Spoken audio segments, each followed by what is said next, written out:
So, I'm a college student, back in my hometown to stay with my parents for the summer. My parents are recently separated, but only live about 7 minutes down the road from each other, but in clearly different subdivisions. My dad lives in your average, comfortable middle-class neighborhood, with neighbors who are mostly retirees, some doctors and lawyers. You get the drift. My mom's neighborhood is primarily rent houses with young professionals and young parents. Both are quiet neighborhoods with pleasant neighbors and lots of people out jogging and walking dogs during the day. So I was spending the week with my mom and decided to go out running. I run all the time in my dad's area, never had a problem, and I'd even run between the two neighborhoods since they were so close. This time, instead of making the turn to my dad's, I took the opposite direction, deciding to explore mom's area a little. It was nearly 7 at this point, broad daylight, and on my way I ran past at least 5 or 6 other people out doing the same thing as me. As I was about a block away from my house and nearing the end of the route, I took a turn down a street by accident, but still had a vague idea of where to double back. I came up a hill, and a truck turned onto the same street as me. The driver, a tan guy in his mid-50s with a brown bowl cut, swiveled his whole head around to stare at me. I'm a very short and petite female, and I have a serious baby face, so even though I'm 20, I'm often mistaken for being in my early to mid-teens. I stopped running, made eye contact with him, and he never broke it, clearly staring me down as he passed. He slowed his truck down, coasting by me, and finally stopped in the middle of the street about 10 yards from me. I was able to get an excellent look at the truck. Silver and red striped Chevy, faded paint, at least 10 years old, but I panicked and wasn't able to memorize the plates. I pulled my phone out and pretended to take a call, watching him and standing still so he wouldn't know which direction I took off in, since at this point I'm still mentally freaking out because I don't know exactly where to go. After a minute or so, he finally took off, slowly down the street, and turned right. I immediately feared the worst and frantically started typing my address into the iMaps app, picking up my pace as much as I can. After I got about halfway down the street, I heard a car coming up the other end, looked over my shoulder, and it was the truck. The street is just a dinky little residential area, not high-trafficked, and there's absolutely no reason the guy would need to circle back, so I knew it was a bad situation. I started looking around and dove into the yard of the first house I saw with a light on, noticing they had dogs behind the fence in the back who started barking and making noise as soon as I approached. I banged on the door as loud as I could, watching the truck slowly coast past me again, before turning at the end of the street. After it already passed, an older couple answered and let me in after I explained the situation. We watched through the kitchen window, and sure enough, the truck came right back around, probably to see if anyone had actually let me in or if I was still stuck outside. The couple were super nice and drove me home, where I woke my mom up and called the police. The cops couldn't do much since I hadn't gotten plates other than put a call report out and watch for cars matching that description. Now, here's the groovy part. I was at my dad's today and out walking my dog. Even after being so shaken up, I felt a lot better having my dog with me since she's a giant wolf husky mix. And even though she's a cuddly mess, she looks scary as heck and takes absolutely zero nonsense from men. I turned down a street in his neighborhood and saw the same truck parked in the driveway of a house. A guy and a woman sat on the porch drinking coffee, and a couple of little boys were playing catch in the yard. The truck was unmistakable, but from my distance I couldn't tell for sure if the man on the porch was the same creep who followed me, though he definitely had the right skin tone and hair color. It was the guy's dimples and freaky smile that had really distinguished him for me that day. So I just stood there, scared senseless and totally in shock, freaking out that he might recognize me. A couple of days after the incident, I'd cut my hair into a bob, therefore chopping off the blonde dye job I'd been growing out and leaving my natural red hair. I also had my nose ring in and my tattoos were visible when they weren't before, so it was likely I looked like a completely different older person. As I just stood there, my dog started growling, and the guy just raised his hand up to wave and told me, "Good afternoon." My dog and I booked it home, and I looked over my shoulder the whole way. What really freaks me out about the whole thing is that he had to know that I got a really great look at his face in his truck, enough to have identified him if he were ever caught.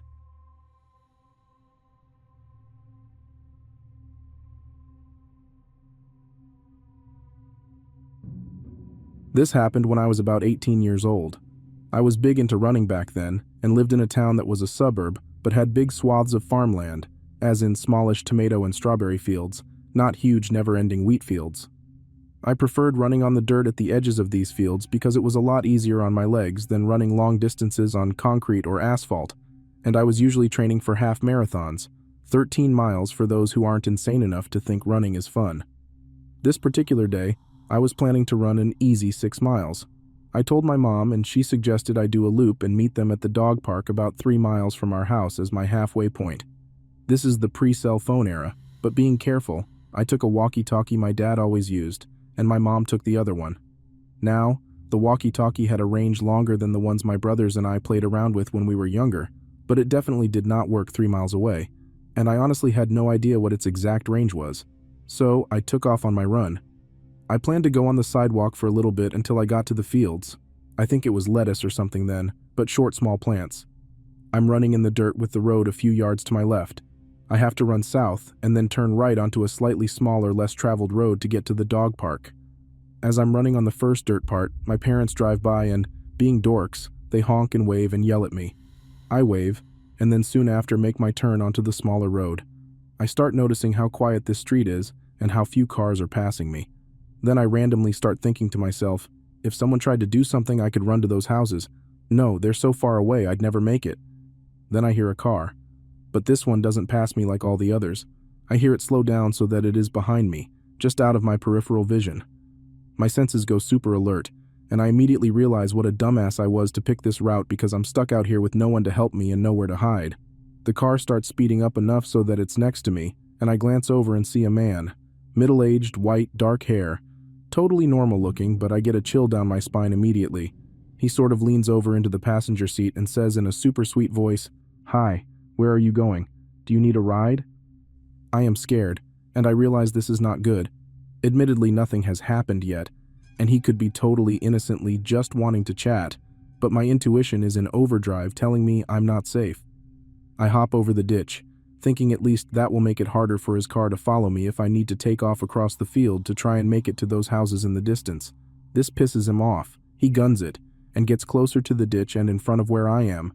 And then he says in a voice I can only describe as bone-chillingly evil, "You know, you shouldn't be out here all alone. Something horrible could happen to you out here, and no one would ever know where to find you."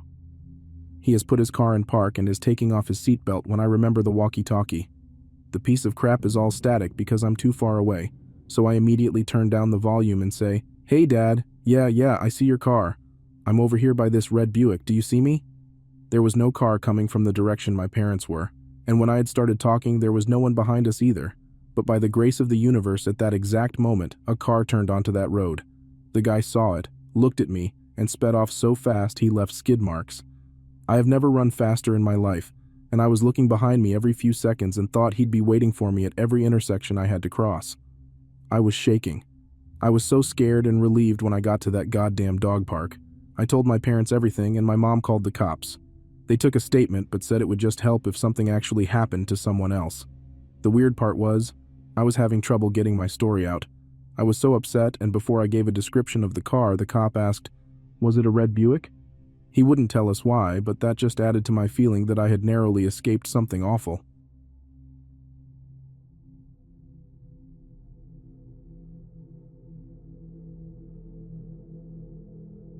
This happened around 2016 when I was still with my ex back in New Jersey.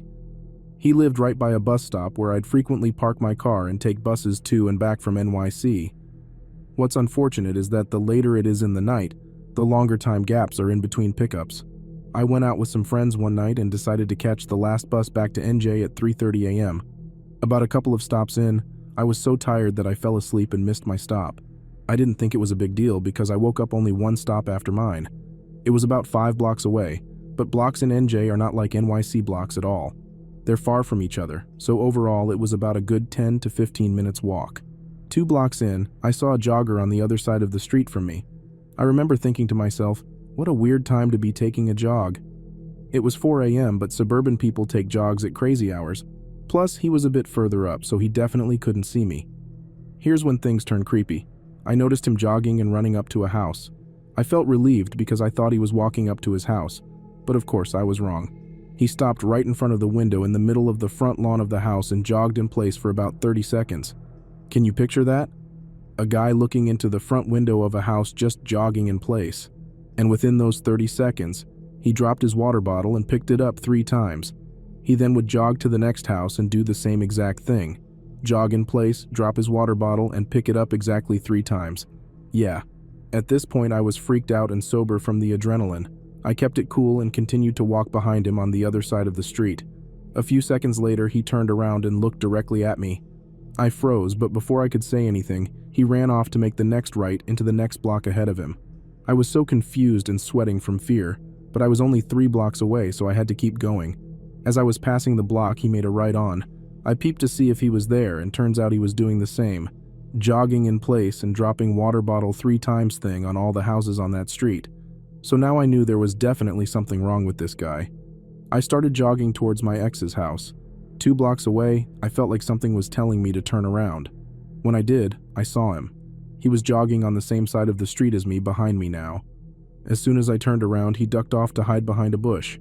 That's when I lost it and ran for my life. I made the left into my ex's block and hopped directly into my car and locked the doors.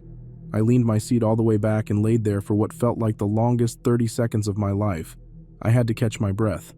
My ex living on a short dead-end block also intensified my anxiety, along with the fact that this psycho could pretty much break through my windows any minute. I decided that I was going to drive to my parents' home because I couldn't risk this guy knowing where my ex lived and put him, our dog, and me in danger. So I started my engine and made a K-turn out the block. As soon as I got to the end to make a left back onto the main road, I saw him. Standing in the middle of the road, he was smiling, this creepy grin staring straight at me. I continued to take a left, and while I passed by him, this creep bent down to my window level and smiled and waved at me with the same creepy grin. A week or so later, there were some news that a lot of rapes have been happening at bus stops in that town. I don't know what exactly this guy had in mind, but it seemed like he had some crazy thoughts about me during his jog. And what's the deal with his invasive jogging routine while staring into people's homes? I hope we never meet again.